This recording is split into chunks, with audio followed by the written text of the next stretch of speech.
Hello, and welcome back to the Crime Folio. We are grateful to have you with us tonight, as we sit together in the quiet dark, to contemplate the shadows that reside at the very edge of human experience. Tonight, we open the door to a room few dare to enter. We pull back a curtain on an act so profoundly unsettling. It is considered the ultimate taboo across nearly every culture, in every era of history. We are entering the cannibal's kitchen. This is not a journey into fiction or folklore. It is an examination of real events, of real people, and of the terrifyingly quiet moments that led to the unthinkable. Case 1. The Issei Sagawa Case. The story of Issei Sagawa does not begin with a scream, but with a quiet, almost poetic obsession. It begins not in a dungeon of horrors, but in the heart of Paris, the city of light and love, in the spring of 1981. To understand the act, we must first understand the man, a figure of profound contradictions. Issei Sagawa was born into a life of privilege in Kobe, Japan. His father, Akira Sagawa, was a powerful and wealthy industrialist, the president of a major water pump manufacturing company. From birth, however, Issei was frail. He was born prematurely, a tiny, fragile infant who was not expected to survive. This frailty would follow him throughout his life, shaping his perception of himself and of the world around him. He saw himself as small, weak, and unattractive. He stood at just 4 feet 11 inches tall as an adult, a physical stature that he felt defined his inadequacy. This deep-seated insecurity festered, twisting into a dark and unusual fantasy. From a young age, Sagawa became obsessed with the concept of consuming beauty. He didn't just want to admire it. He wanted to absorb it, to make it a part of his own being. He believed that by eating a beautiful, healthy Western woman, he could assimilate her vitality, her strength, and her stature.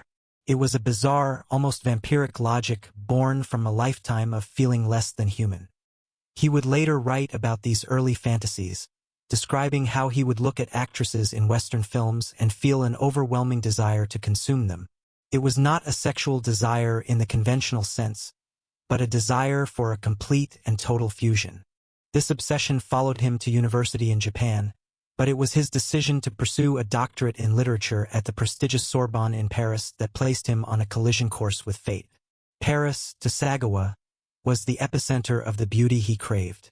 He enrolled in classes, a small, quiet Japanese student amidst the vibrant intellectual life of the French capital. And it was there that he met Renée Hardevelt. Renée was a 25-year-old Dutch student, a classmate of Sagawa's. By all accounts, she was everything he was not. She was tall, vibrant, intelligent, and full of life. She was kind to the quiet, diminutive man from Japan, seeing him simply as a fellow student. They studied together, shared notes, and engaged in intellectual discussions. To Renée, it was a simple academic friendship. To Sagawa, it was the culmination of a lifelong fantasy. He saw in her the perfect specimen of Western health and beauty. His obsession, once a vague and distant fantasy, now had a face and a name. For months, he cultivated this friendship, all the while his dark intentions grew. He wrestled with his desires, later claiming he tried to suppress them. He even visited a prostitute, hoping to find a different outlet, but found the experience unfulfilling. His mind was fixed on Renée. He wanted more than a fleeting moment. He wanted an eternal union. He began to plan. The plan was chilling in its simplicity. He would invite her to his apartment under the guise of a study session. On the evening of June 11, 1981, he put his plan into motion. He invited Renée to his small, 6th-floor apartment at 10 Rue Erlanger for dinner and to discuss a German poetry assignment. Renée, having no reason to suspect anything sinister, accepted. She arrived, and the evening began normally. They talked, they ate. Afterwards, Sagawa asked her to read a German poem aloud. He wanted, he said, to record her voice. As Renée sat with her back to him, her voice filling the small room with the sounds of German verse, Sagawa quietly retrieved a .22 caliber rifle he had purchased. He was nervous. His hands trembled. He later recounted that his initial thought was to strike her with a wine bottle, but he feared his own physical weakness would cause him to fail. The rifle was the guarantee. He stood behind her, raised the weapon, and aimed at the base of her neck. The shot was deafening in the small space. Renée Hardevelt fell to the floor, her life extinguished in an instant. For a moment, Sagawa was in a state of shock. He described fainting, overwhelmed by the reality of what he had done. But when he awoke, his shock gave way to a cold, methodical purpose. The fantasy was now a reality, and he was ready to see it through. What followed was a descent into an act that defies comprehension. He began with what he described as an act of reverence. He engaged in necrophilia, a final, twisted act of intimacy before beginning the dismemberment. His goal, he maintained, was not desecration but consumption. He laid her body on the floor of his small bathroom. With kitchen knives, he began the gruesome task. He was meticulous. He documented his thoughts and actions, a chilling testament to his state of mind. He believed he was performing a sacred ritual. He started by carving a piece from her right buttock. He fried it in a pan with salt and pepper. He ate it. In his later confessions and writings, he described the taste, comparing it to raw tuna. He felt, he said, no guilt, only a sense of accomplishment. He had finally begun the process of absorbing her essence. Over the next 2 days, Sagawa existed in a surreal world of his own making. He continued to consume parts of Renée's body, cooking them, storing them in his refrigerator alongside his regular food. He photographed his process, creating a grotesque visual diary. He listened to the recording of her voice reading poetry as he worked. In his mind, he was not a monster, but an aesthete, a connoisseur of a forbidden beauty. He was achieving the fusion he had craved his entire life. But the real world could not be kept at bay forever. The human body is not so easily disposed of. By the 3rd day, the remains had begun to decompose. The smell became overwhelming, even for him. He knew he had to get rid of the evidence. He purchased 2 large, cheap suitcases from a nearby store. He packed the remaining parts of Renée Hardevelt's body into them. The task was physically demanding for a man of his small stature. He struggled to lift the heavy luggage. His plan was to dump the suitcases in a remote lake, but his physical weakness again betrayed him. He hailed a taxi, instructing the driver to take him to the Bois de Boulogne, a large park on the western edge of Paris. The taxi driver would later recall the small, struggling man and the foul odor emanating from his luggage. Sagawa had the driver drop him off near a pond in the park. He tried to throw the suitcases into the water, but they were too heavy. He abandoned them in the undergrowth and fled, taking a taxi back to his apartment as if he were merely returning from a walk in the park. His escape from the immediate scene was successful, but his crime was destined for a swift discovery. On June 15th, a couple walking their dog in the Bois de Boulogne were drawn by the foul smell and the swarm of flies around the 2 abandoned suitcases. They alerted the police. When French authorities opened the luggage, they were met with a scene of unimaginable horror. The dismembered remains of a young woman. The investigation was surprisingly swift. The taxi driver who had dropped Sagawa off came forward after hearing news reports of the discovery. He provided the police with a detailed description of his strange passenger and the location where he had picked him up. The police traced the fare back to Sagawa's neighborhood. They began to canvass the area, and it didn't take long to zero in on apartment number 61 at 10 Rue Erlanger. When they knocked on his door, Issei Sagawa, the small, quiet literature student, opened it without a fight. The evidence inside the apartment was overwhelming. There were still bloodstains on the carpet. In his refrigerator, police found plates containing cooked human flesh and containers with other body parts. When questioned, Sagawa confessed immediately and in meticulous detail. He was not remorseful. He was calm, articulate, and seemed almost proud of what he had done, eager to explain the philosophical underpinnings of his crime. The case became an immediate media sensation in France and Japan. The Japanese Cannibal was a story that seemed to spring from the darkest of Gothic fiction, not the modern world. The French legal system, however, was faced with a complex problem. Sagawa was clearly the perpetrator, but was he sane? He was subjected to a rigorous psychiatric evaluation. A panel of doctors ultimately concluded that he was legally insane at the time of the crime, suffering from a form of psychosis that made him unable to control his actions or understand their wrongfulness. This diagnosis was his key to freedom. Under French law, a person deemed insane cannot be held criminally responsible for their actions. He could not stand trial. Instead, he was committed to a secure mental institution in France. His wealthy father hired a team of top lawyers who began to work on a strategy for his release. After just over a year in the French institution, they successfully argued for his deportation back to Japan. The French authorities agreed, under the assumption that he would be immediately institutionalized upon his return. But a critical error in legal translation and communication occurred. The French documents stated that he was insane and therefore the charges were dropped. When he arrived in Japan, the Japanese authorities reviewed his case. They found that, under their law, they could not hold him. The charges against him had been dismissed in France. Without active charges, there was no legal basis to commit him to a mental hospital.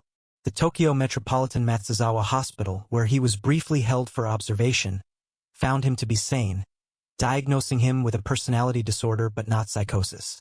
They concluded he was no longer a danger.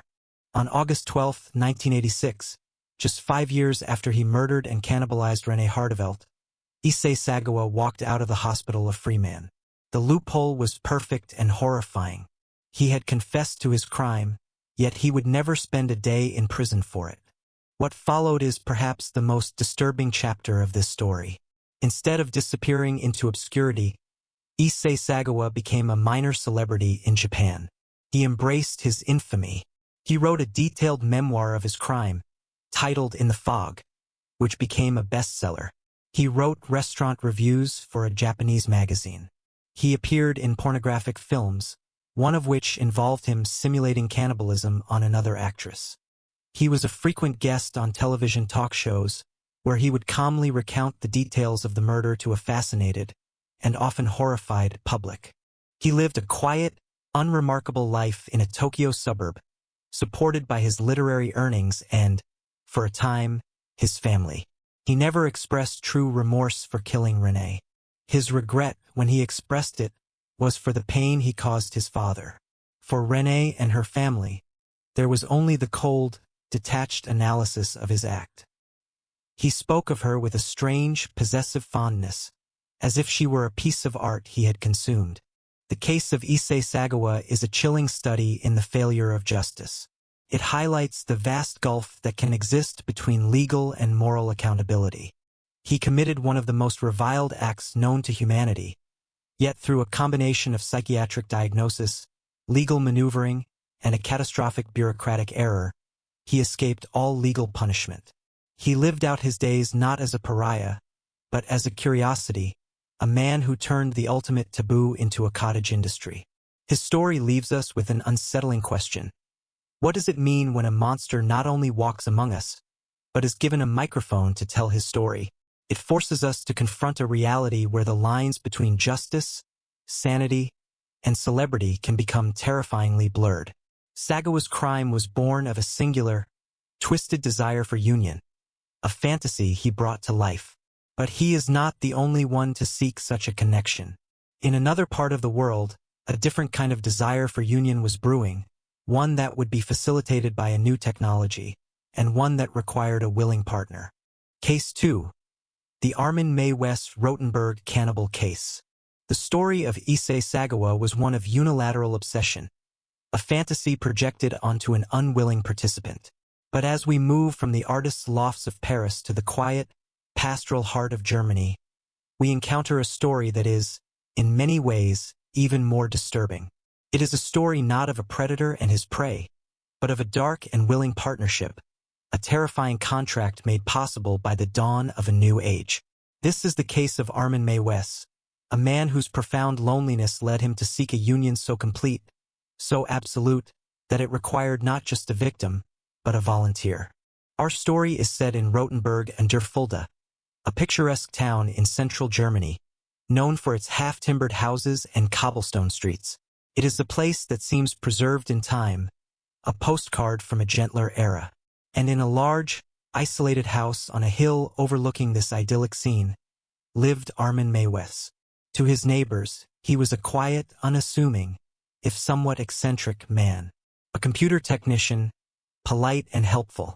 He lived alone in the sprawling family home he had inherited, a house that held the ghosts of a deeply lonely childhood. To understand Armin Meiwes, we must understand his solitude. His father, a police officer, left the family when Armin was only 8. He was raised by a domineering and emotionally distant mother, who fostered in him a deep sense of dependency and isolation. They were alone together in the vast 22-room house. After his 2 older stepbrothers moved out, it was just Armin and his mother. She controlled every aspect of his life, and the house became his entire world. He had no real friends, save for an imaginary one he named Frankie. He would later say that his entire youth was spent waiting for his mother to come home from work. When she died in 1999, Meiwes, then in his late 30s, was left utterly alone for the first time in his life, rattling around in the cavernous, silent house. The solitude was crushing. It was in this profound loneliness that a lifelong fantasy began to crystallize. It was not a fantasy of violence or of power in the typical sense.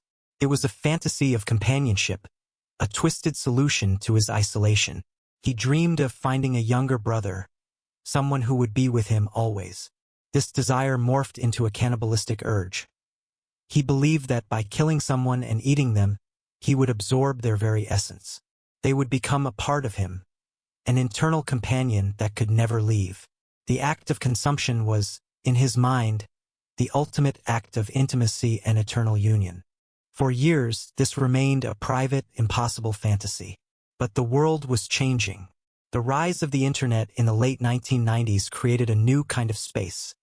An anonymous digital world where the darkest and most forbidden desires could be spoken aloud. For men like Armin Meiwes, it was a revelation. He discovered he was not alone in his thoughts. He found online forums and chat rooms dedicated to cannibalism. Places like the Cannibal Cafe became his new community, where he could share his fantasies without judgment. In this digital space, his fantasy became a tangible goal. He was no longer just dreaming. He was planning. In 2001, he took the final, fateful step. He posted an advertisement on the Cannibal Cafe website. The words were chillingly direct.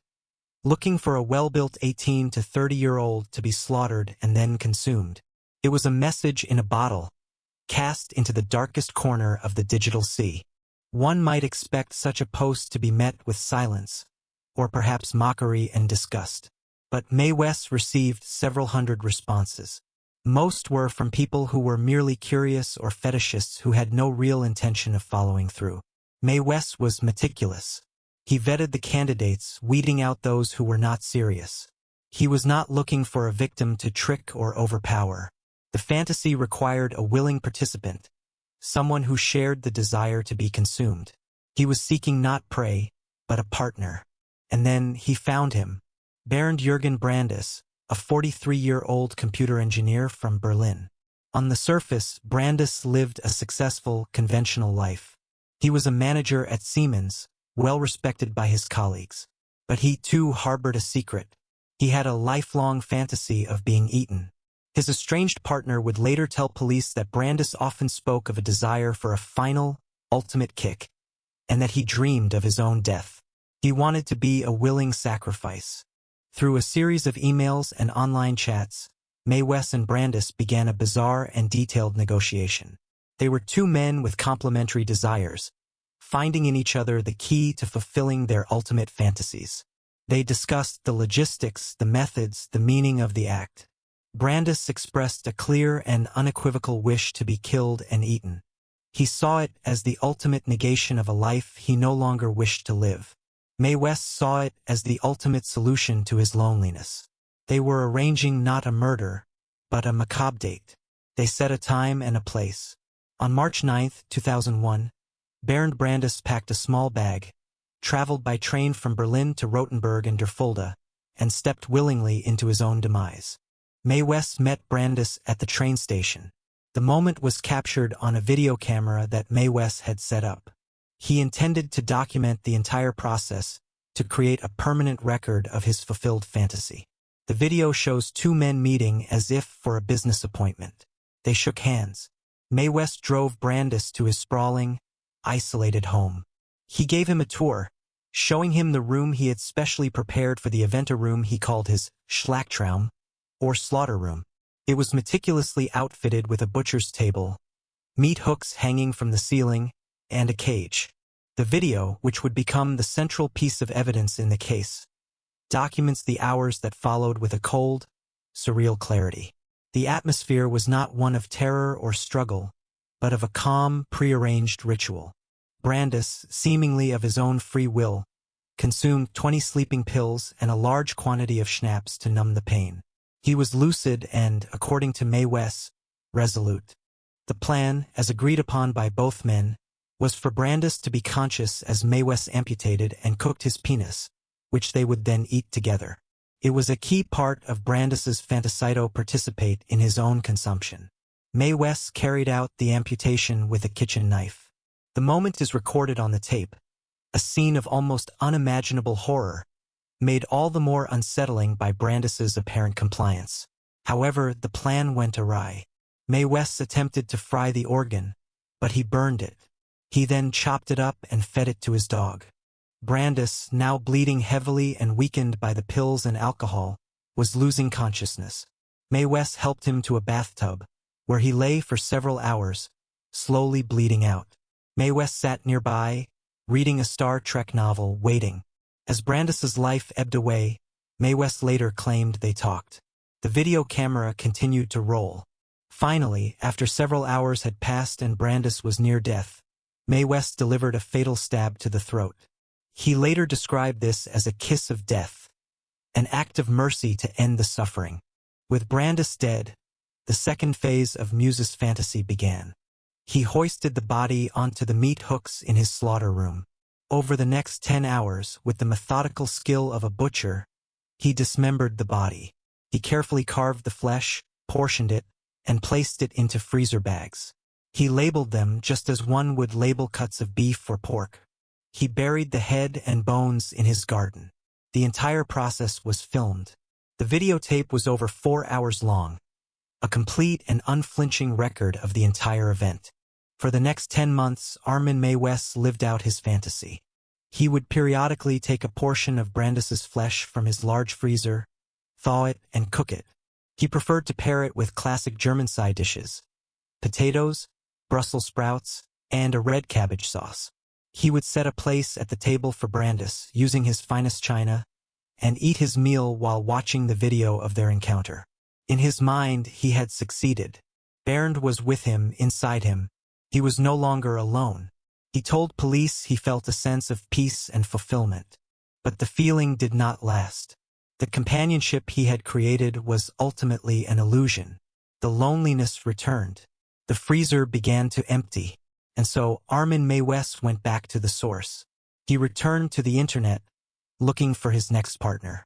In December 2002, he posted a new ad.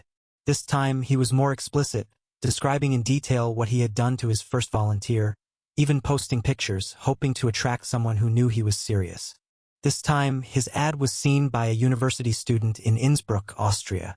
Horrified by the graphic details and believing them to be genuine, the student contacted the German authorities. The police, initially skeptical, traced the post back to Rothenburg and Der Fulda. They secured a warrant and, on a cold December day, they raided the home of the quiet computer technician, Armin Mae West. Inside, the evidence was immediate and undeniable. In his freezer, they found the last remaining portions of human flesh. In his garden, they found the buried skull and bones of Bernd Brandis. And in his study, they found the videotapes. Mae West was arrested on the spot. He confessed to everything, calmly and methodically recounting the entire story to the baffled investigators. He was cooperative, seeing himself as having done nothing legally wrong, as he had only fulfilled the stated wish of another person. This claim created a legal firestorm in Germany. The country had no specific law against cannibalism. The prosecutors were faced with a unique challenge. How do you prosecute a killing when the victim was a willing, even eager, participant? The first trial began in 2004. Mae West was charged not with murder, but with manslaughter. His defense argued that this was a case of killing on request, a form of euthanasia which carries a much lighter sentence. They presented the videotape as proof of Brandis's consent. The court agreed to a point. They found him guilty of manslaughter and sentenced him to 8.5 years in prison. The verdict sparked public outrage. Many felt that justice had not been served. Prosecutors appealed, arguing that Mae West had not killed Brandis for compassionate reasons, but for his own selfish, sexual, and cannibalistic gratification. This, they argued, constituted the base motives required for a murder conviction under German law. In 2006, a higher court agreed. A retrial was ordered. This time, the court focused on the final moments of Brandis's life. They ruled that while Brandis may have consented to being mutilated, he could not legally consent to being killed. Furthermore, the court defined Muse's fantasy as the primary motive. He killed to satisfy a personal desire, a classic definition of murder. Armin Mae West was found guilty of murder and sentenced to life in prison. The case of the Rotenburg cannibal remains a landmark in criminal history. It explores the darkest frontiers of human psychology and the terrifying possibilities of the internet to connect disparate, damaged souls. It forces a deeply uncomfortable conversation about the limits of consent and the definition of victimhood. Unlike Sagawa, who imposed his fantasy upon another, Mae West found a man whose fantasy was a mirror image of his own. It was a symbiotic horror, a shared delusion that ended in a quiet, videotaped death in a quaint German town. Mae West sought a permanent union born of loneliness. But some desires are not born of loneliness, but of a far more terrifying impulse, the fusion of extreme pain with ecstatic pleasure. To find this, we must travel back in time, to the grim streets of early 20th century New York, and into the depraved mind of a man who was not just a cannibal, but a self-styled instrument of God's wrath, a predator of the most vulnerable. Case 3. The Crimes of Albert Fish. We leave the meticulously documented, consensual horror of Armin Muse's slaughter room and journey back in time, to an era of dust and desperation. We land in the gritty, depression-ravaged streets of 1920s and 30s New York City. Here, the monsters did not need the anonymity of the internet to find their victims. They simply walked among them, their darkness masked by the crushing indifference of a society struggling to survive. Our subject is a man whose evil seems to belong to a more ancient, superstitious time. He was not seeking a union of souls, nor was he obsessed with absorbing beauty. He was a creature of pain, a connoisseur of suffering, who cloaked his unspeakable appetites in the language of religious sacrifice. He was known by many names: the Gray Man, the Werewolf of Wisteria, the Brooklyn Vampire, but the world would come to know him as Albert Fish. On the surface, Albert Fish was the embodiment of harmlessness. He was a small, frail, elderly man with a gentle demeanor and a grandfatherly mustache. A house painter and handyman by trade, he drifted from place to place, a lonely figure who seemed to provoke pity rather than fear. He appeared to be a product of his harsh time-sunderft, soft-spoken, and eager to please. But behind this fragile facade was a mind of unparalleled depravity, a maelstrom of violent sexual fantasies, extreme masochism, and a grotesque religious fervor that had been festering for over half a century. Fish's life was a litany of trauma and abuse, beginning in a Washington, D.C. orphanage where he was subjected to brutal beatings, which he later claimed first awakened in him the connection between pain and pleasure. This twisted connection would become the central organizing principle of his entire existence. He was a walking catalog of perversions, engaging in coprophagia and urolagnia, and most significantly, he was an extreme masochist. He tortured himself relentlessly, lashing himself with a nail-studded paddle and, most horrifically, inserting dozens of needles into his own pelvis and groin, leaving them there to fester. For Fish, his own pain was a source of ecstatic release. But his desires did not end with himself. He needed to inflict pain. His sadism was the mirror. His sadism was the mirror image of his masochism.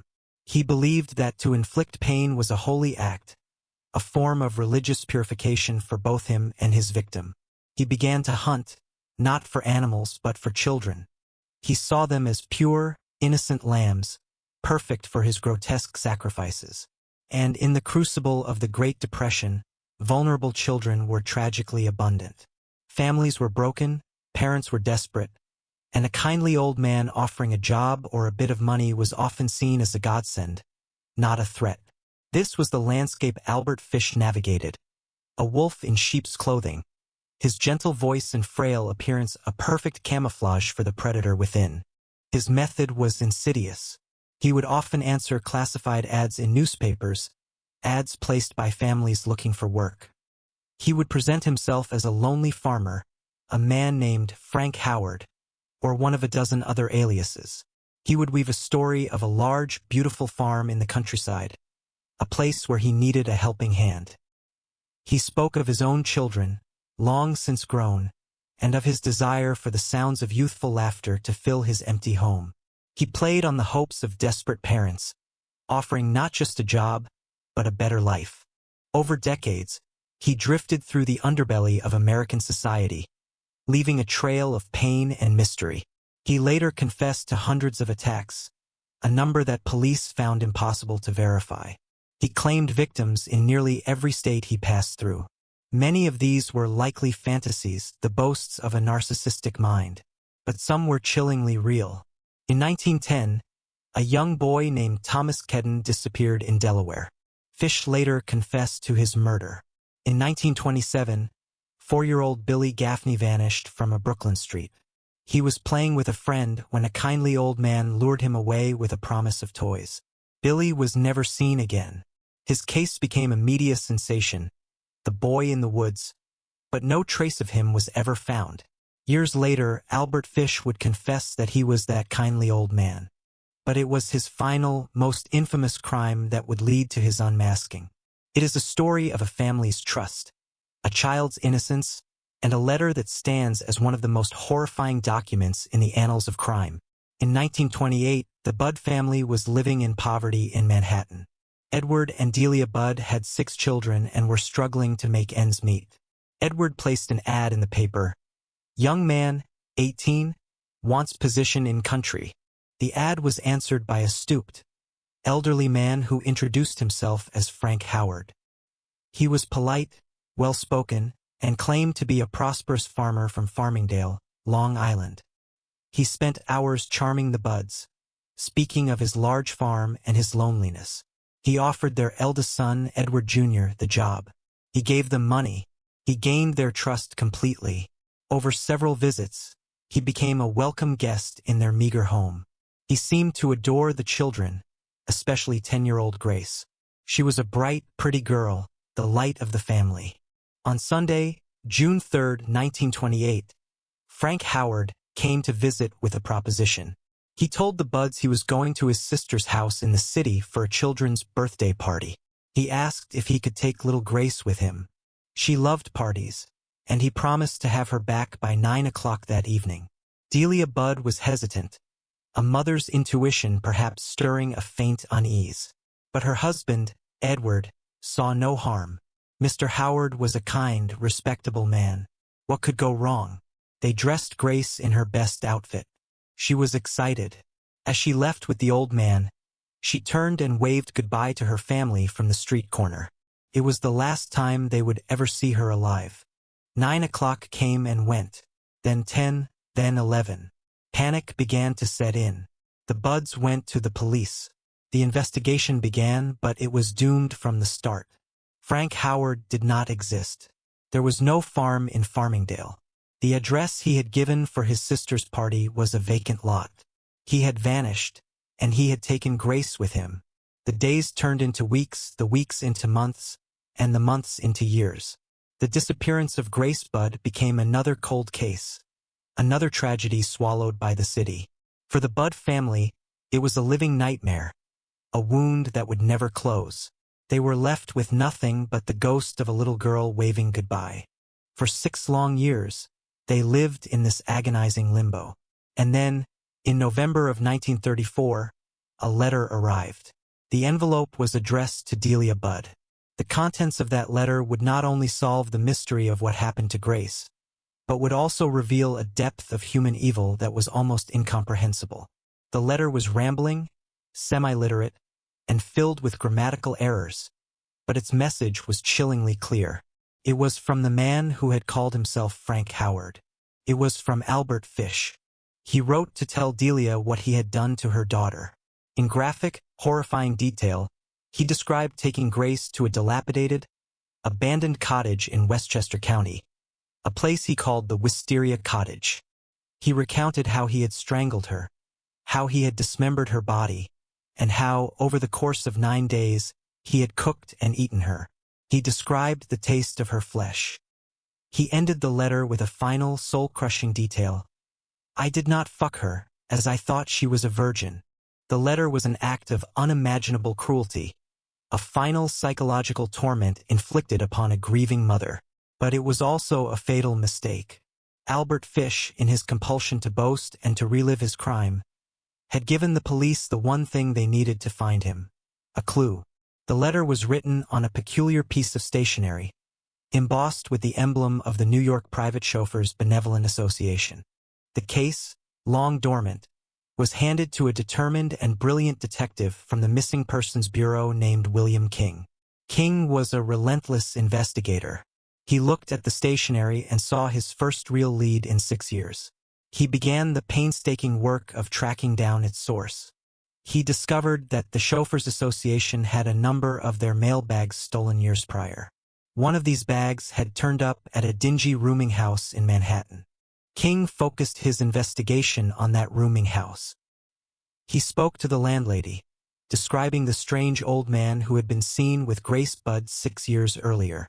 The landlady's eyes widened. She knew exactly who he was talking about. A peculiar old man had lived there, a man who engaged in strange, ritualistic self-flagellation. He had recently moved, but she knew his name. It wasn't Frank Howard. It was Albert Fish. And she knew where he was living now.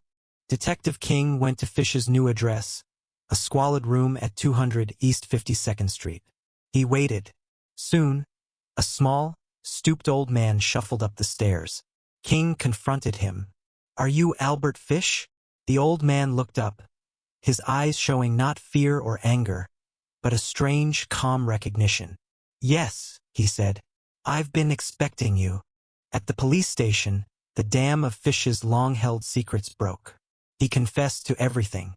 He calmly recounted the murder of Grace Budd, his story matching the horrific details of the letter.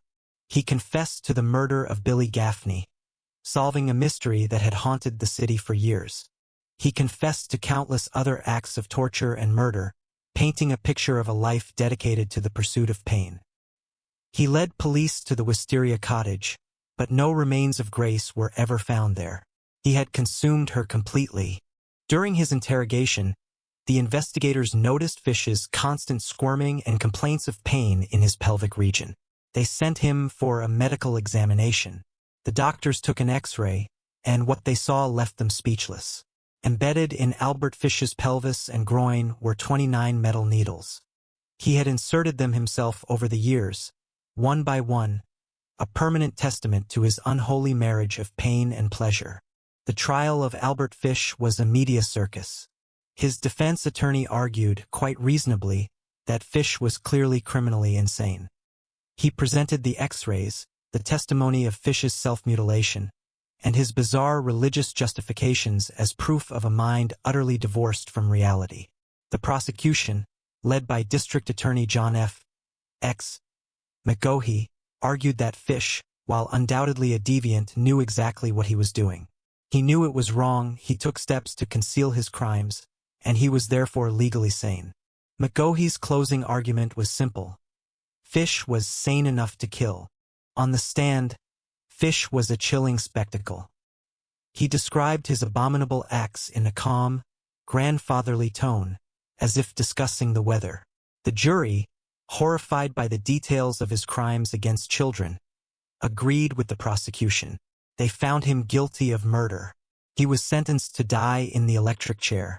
On January 16, 1936, at Sing Sing prison, Albert Fish was executed. He walked to the electric chair without assistance, almost eagerly. He had spent his life chasing the ultimate thrill, the perfect synthesis of agony and ecstasy. It is said that his final words to the executioner were that the experience would be the supreme thrill, the only one he had not yet tried. Whether true or not, it was a fitting end for a man who had turned human suffering into his life's work. The story of Albert Fish is a descent into the deepest, most primitive darkness of the human soul. He was not a product of the internet age like Mae West, nor a failed aesthete like Sagawa. He was a timeless monster, a predator driven by a corrupt faith and a lust for pain that defied all reason. He reminds us that the most terrifying monsters are not those who look like monsters, but those who look like us, who can smile and offer a hand and lead a child away with a promise. His was a disorganized, chaotic evil. But in the years to come, another kind of predator would emerge from the American Midwest. One who was quiet, methodical, and whose crimes were born not from a desire to inflict pain, but from a terrifying, all-consuming fear of being left alone. Case 4, the Jeffrey Dahmer tapes. The chaotic, fire and brimstone evil of Albert Fish feels ancient, a relic from a darker time. But as we move forward into the modern era, the nature of the predator changes. The monster is no longer a wild-eyed fanatic, but a quiet, unassuming man whose horrors are born not from a desire to inflict pain, but from a quiet, gnawing pathology more terrifying than any religious mania. An absolute, all-consuming fear of being alone. We leave the gritty streets of New York and travel to the placid suburbs of the American Midwest, to a small apartment in Milwaukee, Wisconsin. This is the final stop in our kitchen tour. This is the domain of Jeffrey Dahmer. To the outside world, Jeffrey Dahmer was painfully, almost invisibly ordinary. He was shy, soft-spoken, and handsome in a nondescript way. A worker at the Milwaukee Ambrosia chocolate factory, he kept to himself, a polite but distant neighbor. Nothing about his placid exterior suggested the abyss that lay within. His story, like the others, begins in childhood, but not in an orphanage or with overt abuse. It begins in a seemingly perfect suburban home in Bath, Ohio, a place that concealed a quiet, emotional neglect. His parents' marriage was a battlefield of silent resentment and explosive arguments, creating an atmosphere of intense tension. The young Jeffrey retreated inward, into a world of solitude and strange fascinations. While other boys played sports, Dahmer developed a private hobby. He would collect roadkill squirrels, chipmunks, birds, and take them into the woods behind his home. There, in a small hut, he would perform meticulous dissections. He was fascinated by anatomy, by how things were put together. This soon evolved into an obsession with dissolution. He learned how to use acids to strip flesh from bone, to reduce a creature to its essential, clean, white skeleton. It was a process of control, of deconstruction and preservation. It was also a rehearsal. He was developing a skill set for a purpose he did not yet fully understand. His loneliness was profound. As a teenager, he was an outcast, the strange boy who drank heavily and performed bizarre pranks for attention. Beneath the awkward exterior, a dark fantasy was taking root. He didn't want to hurt people, he wanted to keep them. He fantasized about having a partner who was completely submissive, who would never argue, who would never leave. This desire, born of a desperate fear of abandonment, would become the engine for all the horror that followed. The first time the fantasy bled into reality was in the summer of 1978, just weeks after his high school graduation and in the tumultuous wake of his parents' divorce. Dahmer, left alone in the family house, picked up a young hitchhiker named Stephen Hicks. He brought him back home for a few beers. As the evening wore on and Hicks prepared to leave, a wave of panic washed over Dahmer. He could not bear the thought of being alone again. In a sudden, impulsive act of violence, he struck Hicks from behind with a barbell, killing him. The reality of the act was overwhelming. He dismembered the body in the crawlspace, burying the parts in the woods behind his house. Later, consumed by paranoia, he would dig them up, crush the bones with a sledgehammer, and scatter the fragments. The first murder was not planned. It was a panicked, desperate reaction. But in committing it, a line was crossed.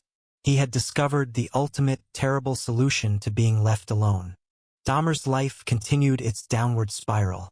A brief, failed stint in the army was followed by a period living with his grandmother in West Allis, a suburb of Milwaukee. To her, he was her quiet, troubled grandson. But the house became his new laboratory. The pattern began to solidify. He would frequent gay bars and bathhouses, seeking out young men. He would lure them back to his grandmother's house with promises of money or alcohol. There, he would drug their drinks with sleeping pills. His initial goal was not always murder. He wanted to photograph them in suggestive poses to exert a temporary control. But the fear always returned when they woke up, when they prepared to leave. And so he killed them, one after another. He developed a methodical ritual. He would dismember the bodies in the basement, dissolve the flesh in acid, and dispose of the remains. His grandmother complained about the foul smells and the strange power tools he used at all hours, but she could never have conceived of their true source. After she discovered a blood-stained mannequin he kept, she finally asked him to leave. In 1990, he moved into apartment 213 of the Oxford Apartments at 924 North 25th Street in Milwaukee. This small, one-bedroom apartment would become his personal hell on earth. Here, free from any supervision, his obsession spiraled into its final, most grotesque form. The apartment became a charnel house, a mausoleum dedicated to his loneliness. The air was thick with the chemical stench of decomposition and disinfectant, a smell that neighbors constantly complained about, but which was dismissed by the building manager as backed-up pipes or spoiled meat. It was here that Dahmer embarked on his most chilling experiments. Killing was not enough. A dead body was still ultimately gone. He wanted a permanent companion. He began attempting to create what he called living zombies, pliant, submissive beings who would obey his every command and never leave him. The method was as horrific as the idea.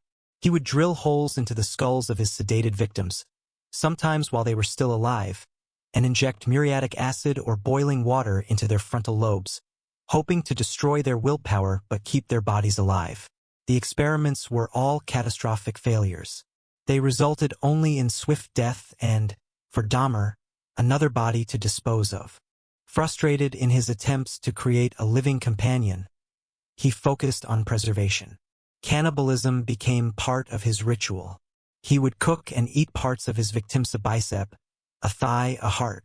He later explained this was not about pleasure or hunger. It was a way to make them feel like they were a literal part of him, an ultimate form of union. He preserved their skulls, painting them gray to look like plaster models. He kept skeletons, and he took photographs. Hundreds of Polaroid pictures documented every stage of his process, from the posing of his drugged victims to the final dismemberment. These photos were his trophies, his mementos, a way to sit alone in his apartment and surround himself with the company he had stolen. For over a year, apartment 213 was the epicenter of a silent, private massacre. At least 11 men and boys were lured there, murdered, and dismembered. Dahmer's methods became more brazen. He would bring men back while the remains of his last victim were still in the bathtub or the freezer. The risk of discovery grew with every kill, but his compulsion was stronger than his fear. The end came on the night of July 22, 1991. Dahmer brought a 32-year-old man named Tracy Edwards back to his apartment, promising him $100 to pose for nude photos. Inside, Edwards was immediately struck by the horrific smell and the strange sight of a large blue drum in the corner. Dahmer handcuffed one of Edwards's wrists, held a large butcher knife to his chest, and told him to listen to his heartbeat, for that was what he intended to eat. But Dahmer was distracted, and Edwards, fighting for his life, saw an opportunity. He feigned compliance, then struck Dahmer and made a desperate dash for the door. He ran into the street, a single handcuff dangling from his wrist, and flagged down a police car. Two officers, Robert Roth and Rolf Mueller, listened to Edwards's frantic story. They went back with him to apartment 213. Dahmer, surprisingly calm, opened the door. He explained it was just a misunderstanding between two lovers. The police were about to leave when Officer Mueller noticed the Polaroids. He picked one up. It showed a human body in a state of horrific mutilation.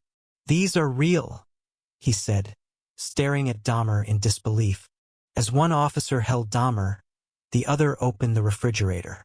Inside, sitting on a wire rack, was a severed human head. The quiet, ordinary apartment had revealed its secret. Dahmer offered no resistance. As he was being handcuffed, he murmured a single, chillingly lucid phrase. "For what I did, I should be dead." What the police uncovered inside that apartment shocked the world. In the freezer were 3 more severed heads and frozen human torsos. In the large blue drum was a sludge of acid and decomposing bodies. Skulls were found in a closet, skeletons in a filing cabinet. Human organs were stored in various containers.